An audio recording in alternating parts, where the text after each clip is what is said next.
السلام علیکم ورحمۃ اللہ وبرکاتہ ناظرین، آج کا تحقیق کا ٹاپک ہے افطار کی صحیح دعا کیا ہے۔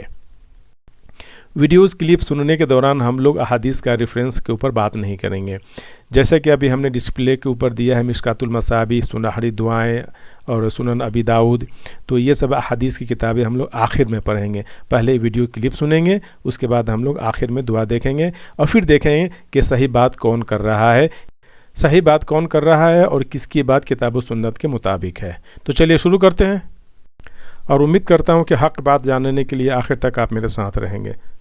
رکھنے کی دعائیں تو کوئی نہیں، صرف ایک روزہ افطار کرنے کی دعا ہے جو صحیح سند سے ثابت ہے۔ سنن ابی داؤد میں صحیح سند کے ساتھ ہے کہ سیدنا عبداللہ بن عمر رضی اللہ تعالی عنہما کے بارے میں وہ تابعی کہتے ہیں کہ عبداللہ بن عمر مٹھی کے بعد داڑھی کاٹ دیا کرتے تھے مطلقاً۔ ایک تو بخاری میں آتا ہے نا کہ حج اور عمرے پہ کاٹتے تھے، اس کے علاوہ بھی، اور حج و عمرے پہ جو کاٹتے تھے نا وہ انہوں نے حج سے 2 مہینے پہلے بڑھائی ہوئی ہوتی تھی۔ وہ یہ اجتہاد کرتے تھے جیسے میں نے سر کو حلق کروانا نا، میں داڑھی کے بال بھی کاٹ کے اپنی حاضری لگواؤں اللہ کی بارگاہ میں۔ تو ابو داؤد کی حدیث کے الفاظ ہیں کہ عبداللہ بن عمر مٹھی کے بعد داڑھی کاٹ دیا کرتے تھے، اور دوسرا وہ افطار کے وقت دعا پڑھا کرتے تھے، ذهب الظمأ وابتلت العروق وثبت الاجر انشاءاللہ۔ ذهب الظمأ، پیاس چلی گئی، یہ ظما میں زوئیں ہیں جسے اردو میں کہتے ہیں ضا عربی میں۔ ذهب الظمأ وابتلت العروق، اور رگیں تر ہو گئیں۔ ذهب الظمأ وابتلت العروق وثبت الاجر انشاءاللہ، اور اللہ کے حضور ہمارا اجر پکا ہو گیا۔ اور ظاہر ہے کہ یہ روزہ کھولنے کے بعد کی دعا ہے، پہلے کی نہیں ہے، یعنی جب آپ پانی پی لیں، رگ تر کر لیں۔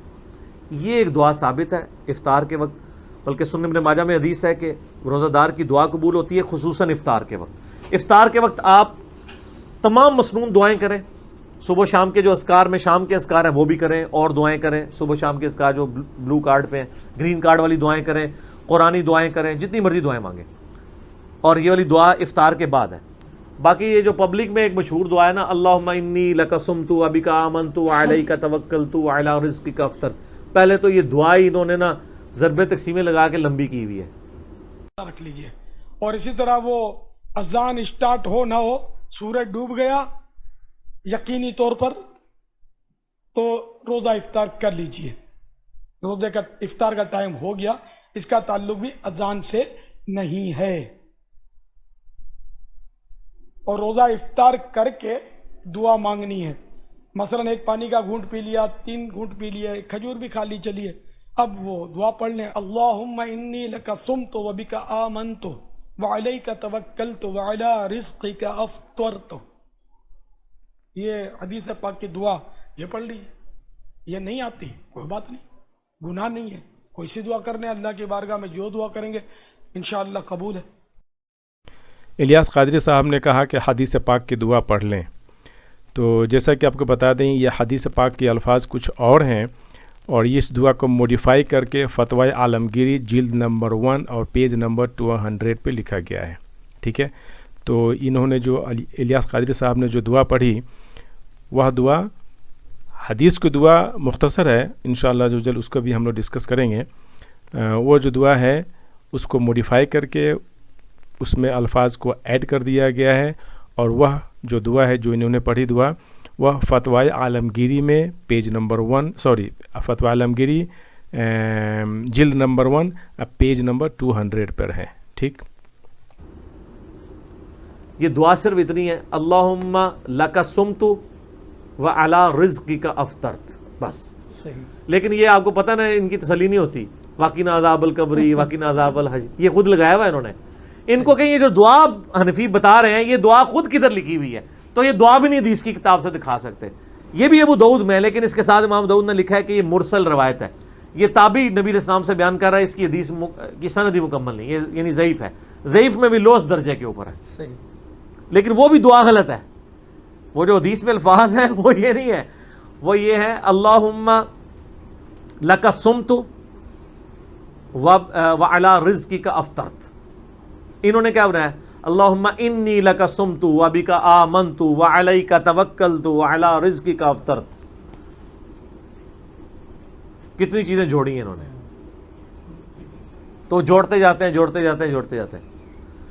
انجینئر بھائی نے جس دعا کا ذکر کیا ابو داؤد شریف کی جلد نمبر 2 اور باب نمبر 22، اور وہ سیم دعا جو ہے سنہری دعائیں جو کتاب ہے دعا کی دارالسلام کی طرف سے شائع ہوئی ہے، اس میں بھی ہے پیج نمبر 122 کے اوپر.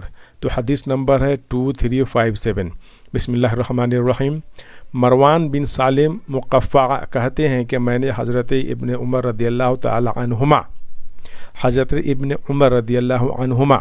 یعنی عمر رضی اللہ تعالی عنہ کے صاحبزادے کو دیکھا کہ وہ داڑھی کو اپنی مٹھی میں لیتے اور اس سے جو بڑھی ہوئی ہوتی اسے کاٹ ڈالتے، اور بیان کیا کہ رسول اللہ صلی اللہ علیہ وسلم جب روزہ افطار کرتے تو یہ دعا پڑھتے تھے: ذهب الظمأ وابتلت العروق وثبت اجر انشاء اللہ. پیاس بجھ گئی، رگیں تر ہو گئیں، اور اللہ نے چاہا تو اجر بھی ثابت ہو گیا. آمین. یہ آپ دیکھیں گے تخریج اسناد حسن ہے. سیکنڈ دعا جو انہوں نے ذکر کیا، سیکنڈ دعا جو انہوں نے ذکر کیا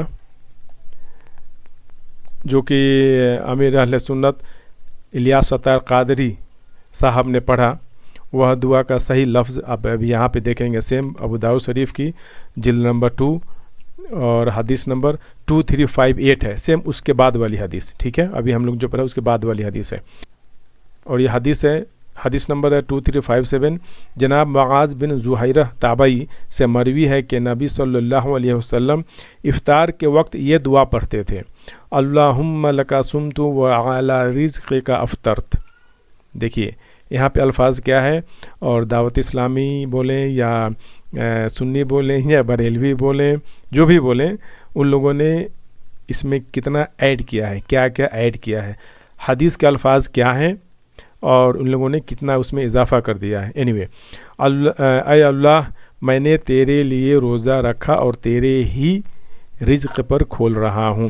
اب دیکھیے ابو داؤد شریف جلد نمبر 2 اس کے فائدہ میں کیا لکھتے ہیں: یہ حدیث ضعیف ہے، اس لیے افطار کے وقت پہلی دعا یعنی ذهب الظمأ والی دعا پڑھی جائے، جو حدیث نمبر 2357 کے اوپر میں ہے. کلیئر ہو گیا؟ یہ دعا مشکات المصابیح میں بھی ہے، حدیث نمبر 1994. معاذ بن زہیرہ رحمۃ اللہ علیہ بیان کرتے ہیں کہ نبی صلی اللہ علیہ وسلم جب افطار کرتے تھے تو آپ صلی اللہ علیہ وسلم یہ دعا پڑھا کرتے تھے: اے اللہ میں نے تیرے ہی لیے روزہ رکھا اور تیرے ہی رزق سے افطار کیا. ابو داؤد نے اسے مرسل روایت کہا ہے.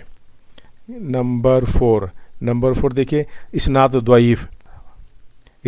ضعیف ابو داؤد شریف 2358 سند مرسل، جیسا کہ ابھی ہم لوگوں نے پڑھا. جیسا کہ آپ جانتے ہیں کہ اس پلیٹ فارم سے صرف اور صرف کتاب و سنت کی بات پیش کرنے کی کوشش کی جاتی ہے. اگر آپ نے ابھی تک اس چینل کو سبسکرائب نہیں کیا ہے تو برائے مہربانی سبسکرائب کریں، لائک کریں، شیئر کریں، اور اس ناچیز کو دعائے خیر میں یاد رکھیں. جزاکم اللہ خیرہ. السلام علیکم ورحمۃ اللہ وبرکاتہ.